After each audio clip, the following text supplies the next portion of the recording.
तो ओम नमः शिवाय, श्री शिवाय नमस्तुभ्याम, जय श्री महाकाल। जी हाँ भक्तों, आप सबको भी पता है कि केदारनाथ में हेलीकॉप्टर क्रैश होने के कारण 7 लोगों की मृत्यु हो गई है। जी हाँ भक्तों, ये बहुत ही एक दुखद घटना है जिसके कारण हम सब लोग दुखी हैं कि कोई महादेव का दर्शन करने जा रहा था, बाबा केदार के दर्शन करने जा रहा था, तो वहाँ उसकी मृत्यु हो गई।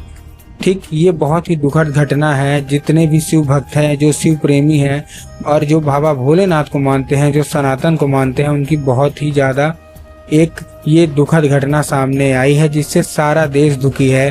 पूज्य पंडित प्रदीप जी मिश्रा भी जो है वो भी बहुत ज़्यादा दुखी हैं। वो आज काफ़ी निराश भी थे इस घटना को सुन के, लेकिन उन्होंने कहा कि जो किस्मत में है वो तो होना ही होना है। बाबा महादेव के दर पे मृत्यु हुई है तो अवश्य से उनको परलोक ही मिलेगा। लेकिन गुरुदेव ने कहा है कि होनी को कौन डाल सकता है, जो होना है वो होगा ही होगा। और इस हफ्ते या इस महीने देखें तो बहुत सारी ऐसी घटना घट चुकी हैं जिससे पूरा देश सदमे में है कि आखिरकार ये हो क्या रहा है। और आपको तो पता ही होगा कि कौन कौन से घटना जो है वो घट चुकी हैं, ठीक है ना। सबसे पहले तो अगर देखेंगे तो हमारे यहाँ प्लेन क्रैश हो गया, ठीक है। प्लेन क्रैश के बाद बहुत जगह बाढ़ आ गई, पुल टूट गए। और अब ये केदारनाथ की भी एक हमको देखने को मिली है जो बाबा भोलेनाथ के द्वार पे हो गई है। ये कथा चल रही है अभी गुरुदेव की कुछ कथा के भी उपाय भी बताएंगे।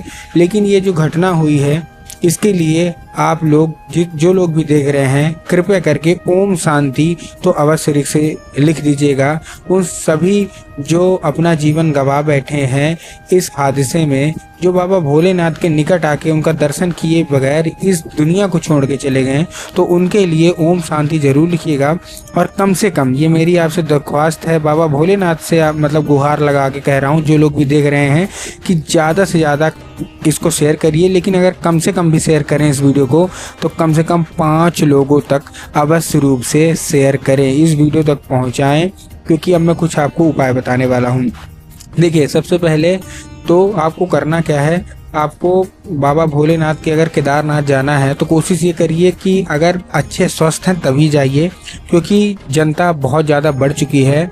पिछले 10 दिन में अगर मैं बात करूं तो लगभग 40 लाख लोगों ने, कितने 40 लाख लोगों ने दर्शन किए हैं। तो इतनी ज़्यादा भीड़ हो चुकी है, बाबा भोलेनाथ के कपाट खुले हैं जब से इतनी ज़्यादा भीड़ हो चुकी है कि पूछिए मत, बहुत ही ज़्यादा भीड़ हो रही है। और अब जैसे जैसे बरसात निकट आएगी तो वहाँ भूस्खलन भी होगा, लैंडस्लाइड भी होगी और बहुत ज़्यादा दिक्कतें आती हैं, क्योंकि आपको पता है कि वो पहाड़ी इलाका है। 2013 का वो सुनामी किसी ने नहीं भूला होगा। तो कोशिश आप यही करिए कि या तो अभी चले जाइए और या तो फिर आप उधर देखिएगा अगस्त, सितंबर या अक्टूबर तक। अभी जाने की कोशिश मत करिए, क्योंकि ऑलरेडी इतनी ज़्यादा भीड़ हो चुकी है कि केदारनाथ फुल हो चुका है और इतना उसका कैपेसिटी नहीं है हैंडल करने का कि इतना ज़्यादा वो झेल सके। कुछ उपाय बता रहा हूँ जो कि आपको अपने घर में ही करना है केदारनाथ को समर्पित करके। देखिए, आपके घर में जो भी शिवलिंग है, जो भी भोलेनाथ की शिवलिंग है, आपको उसको मान के सबसे पहले आपको देखिए करना क्या है, एक बेलपत्र लेना है। अब जब आप बेलपत्र लेंगे तो आपको ध्यान रखना है कि जो बेलपत्र है वो कहीं से भी कटा फटा नहीं होना चाहिए, कहीं से भी खंडित नहीं होना चाहिए, कुछ भी नहीं होना चाहिए, बहुत अच्छा होना चाहिए, अच्छा हरा होना चाहिए। ठीक, ले लिया। अब लेने के बाद आपको करना क्या है, जैसे आपने लिया, लेने के बाद आपको एक काम करना है।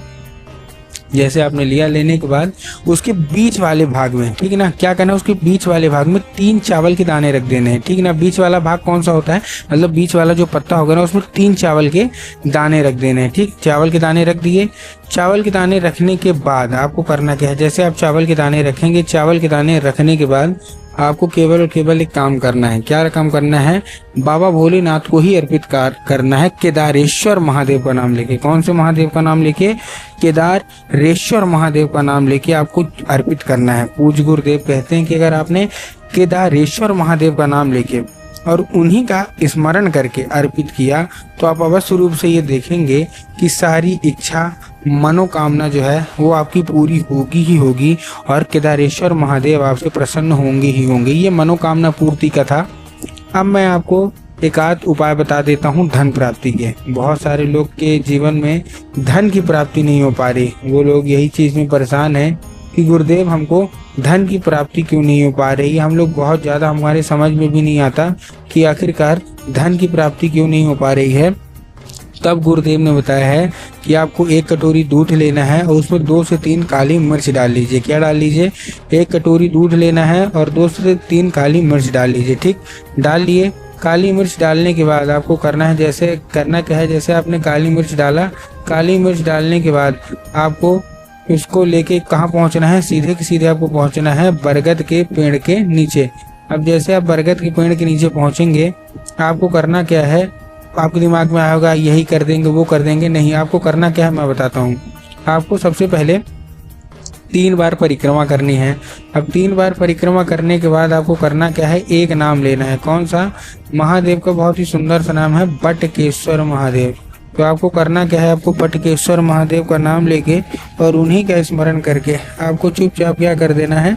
अर्पित कर देना है बस। पूज्य गुरुदेव कहते हैं कि अगर आपने बटकेश्वर महादेव का नाम लेके और ये करके स्मरण कर दिया तो अवश्य रूप से इच्छा मनोकामना पूरी होगी ही होगी, और जितना भी धन प्राप्ति है वो अवश्य रूप से होगा ही होगा।